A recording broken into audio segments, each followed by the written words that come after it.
સુરતીઓ હવે આઈસ્ક્રીમ ખાતા પહેલા ચેતજો. સુરત મહાનગરપાલિકાના આરોગ્ય વિભાગે લીધેલા આઈસ્ક્રીમના 10 સેમ્પલો ફેલ નીકળ્યા છે. ટેસ્ટિંગમાં મિલ્ક ફેટનું પ્રમાણ ઓછું નીકળ્યું.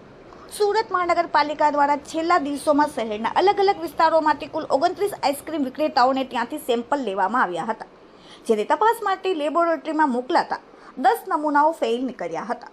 તેમાં વાપરવામાં આવતા મટીરિયલ્સ યોગ્ય ગુણવત્તા મુજબના નહોતા, જેથી પાલિકાએ 88 કિલો આઈસ્ક્રીમના જથ્થાનો નાશ કર્યો હતો.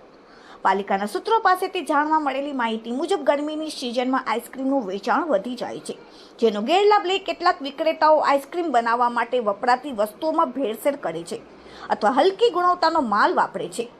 ગત વર્ષના અનુભવના આધારે ચાલુ વર્ષે પાલિકા દ્વારા ગત દિવસોમાં શહેરના અલગ અલગ વિસ્તારોમાંથી 25થી વધુ આઈસ્ક્રીમ વિક્રેતાઓને ત્યાંથી 29 આઈસ્ક્રીમના નમૂના લેવામાં આવ્યા હતા, જેની ટેસ્ટિંગ લેબોરેટરીમાં કરવામાં આવી હતી. 29માંથી 10 નમૂના ફેલ સાબિત થયા હતા, જેમાં મિલ્ક ફેટની માત્રા 10%થી ઓછી હોવાની સાથે ટોટલ સોલિડની માત્રા પણ 36%થી ઓછી હતી, જેને પગલે પાલિકા દ્વારા જપ્ત કરવામાં આવેલો 88 કિલો આઈસ્ક્રીમનો સ્ટોક નાશ કરવામાં આવ્યો હતો. પાલિકાએ હાલ તો આ તમામ આઈસ્ક્રીમ પાર્લર સંચાલકો સામે પાલિકાની કોર્ટમાં ફરિયાદ દાખલ કરીને કાયદેસરની કાર્યવાહી હાથ ધરી છે. Deputy commissioner health and hospital Shri અને આરોગ્ય અધિકારી શ્રીની સીધી માર્ગદર્શન અને સૂચના હેઠળ સુરત મહાનગરપાલિકાના અલગ અલગ ઝોનમાં આઈસ્ક્રીમનું વેચાણ કરતી તેમજ ઉત્પાદન કરતી સંસ્થાઓમાં ફૂડ વિભાગના ફૂડ સેફ્ટી ઓફિસરો દ્વારા નમૂના લેવાની તેમજ તપાસણીની કામગીરી કરવામાં આવી હતી.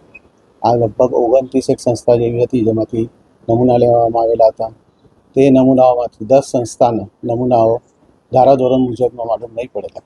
એમના મિલ્ક ફેટ ઓછી આવેલી હતી અને સોલિડ ફેટ બે વસ્તુ ઓછી આવેલી હોવાથી તેમની સામે એજ્યુકેટિંગમાં ફરિયાદ દાખલ કરવાની કાર્યવાહી હાથ ધરવામાં આવેલી છે. તેમજ ત્યાંથી લગભગ 80 જેવો 80-79 જેવું આઈસ્ક્રીમનો નાશ કરવામાં